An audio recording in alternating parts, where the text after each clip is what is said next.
The food was better, Cookie said, sitting in a rowdy bar, dress uniform thrown over the back of his chair, and the rank of sailor stitched onto his epaulette. No kidding. The seafood they served? Top-notch, Milk replied, her jacket hanging loose over her shoulders, as she pulled a bit of silver-grey hair from between her teeth. And the company in the barracks? She gave a whistle. Top-notch. Cookie rolled his eyes. Yeah, and I haven't had a good night's sleep since I arrived here.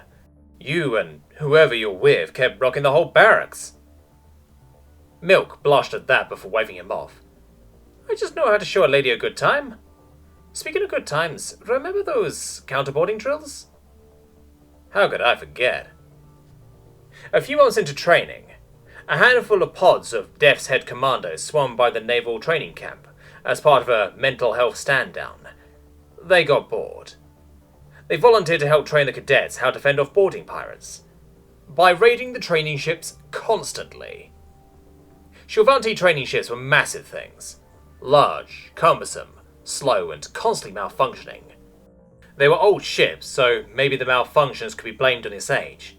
But the common consensus for the cadets was that these malfunctions could be triggered or manufactured by the officers and instructors after the cadet bathrooms flooded for the 6th time in a month. They had faulty airlocks that needed to be cycled twice. The heating was shut off at random times, and the officers always had to ask the most complicated questions while cadets did their tasks. But every dinner, there were Pwntatochip squares. Pwntatochip squares were a type of semi-fruity soft pastry, and was a shield treat, and the Imperium's equivalent of brownies. The only time they were served in training was during the Empress's birthday, graduation, and when cadets were on the training ships. The connection between the dessert and the ships became so close that going to eat Pwntatochip was slang for being shipped off for training, even well past graduation. So when the Bok boarding party switched from trying to steal the faux cargo that was put on the ship for the purpose of being stolen, and instead started snagging pallets of the sweet, fruity dessert, cadets took the drills far more seriously.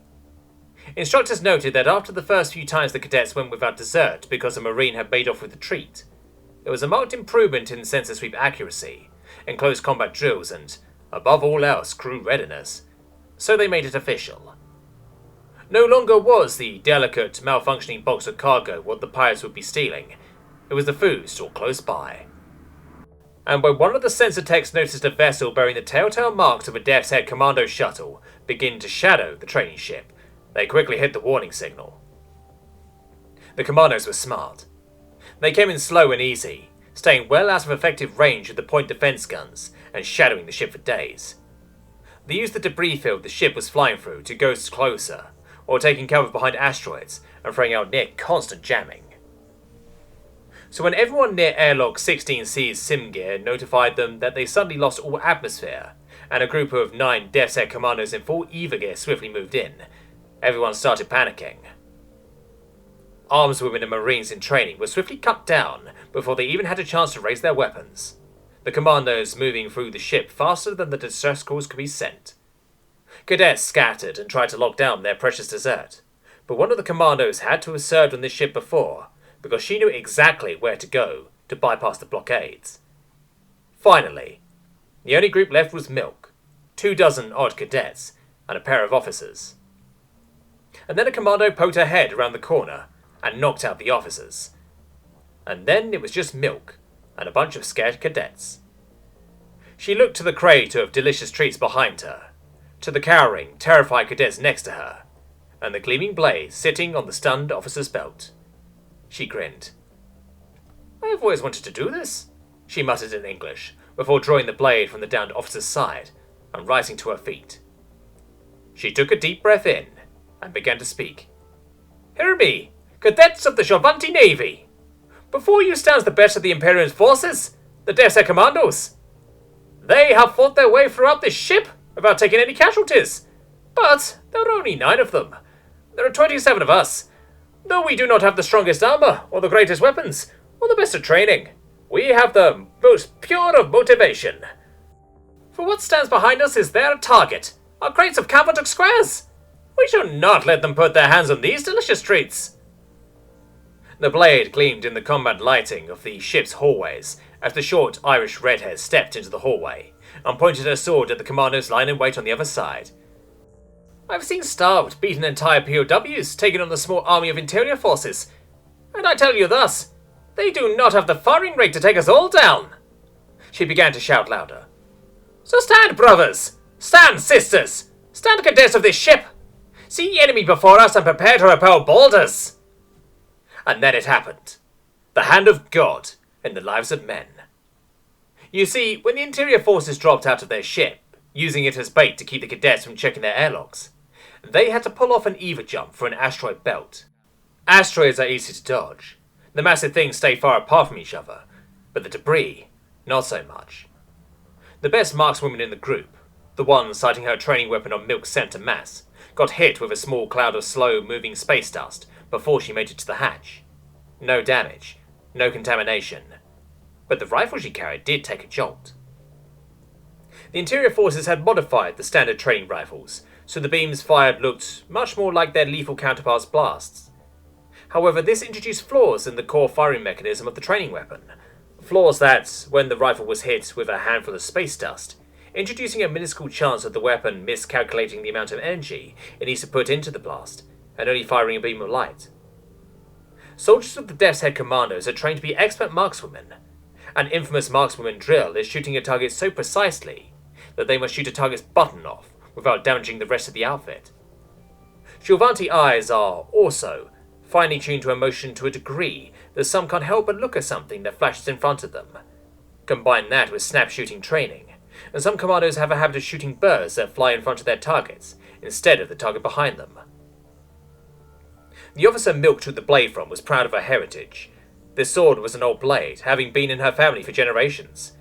The core was a solid titanium structure, sheathed with the finest of Shulvanti alloys, polished and sharpened, so the edge could slice hair with a touch, and the side could be used as a shaving mirror. So when all these factors combined in a split second, and the finger of Lady Luck came down to press on the scales, something that only truly happens in fiction took place. The markswoman, planning on shooting the most confident member of the cadet defenders to demoralize the rest, fired her beam at the mirror-polished blade in a snap of reflex. The rifle, damaged by the dust and modifications, misfired for once in its decade-long career, and fired a beam of pure light with no damaging energy behind it. The blade, polished to a gleam and harder than any mirror, followed simple physics. The beam bounced. The light flared off the blade, scorching it black on one side as it slammed into an electrical box, sending sparks cascading over the human cadet. She grinned. "On ne passe!" she roared in French, and then followed it up with a simple order. "Charge!" "I still have no clue how the fuck that worked," Cookie said. "I was ambushed leaving the restroom. Barely had time to pull my pants up before I took two in the chest. And then my WSO becomes a Jedi and leaves a countercharge that forces him back to the airlock." Milk shrugs, popping a sugared berry into her mouth. "I'm just cooler than you. That's how." Cookie shook his head with a laugh.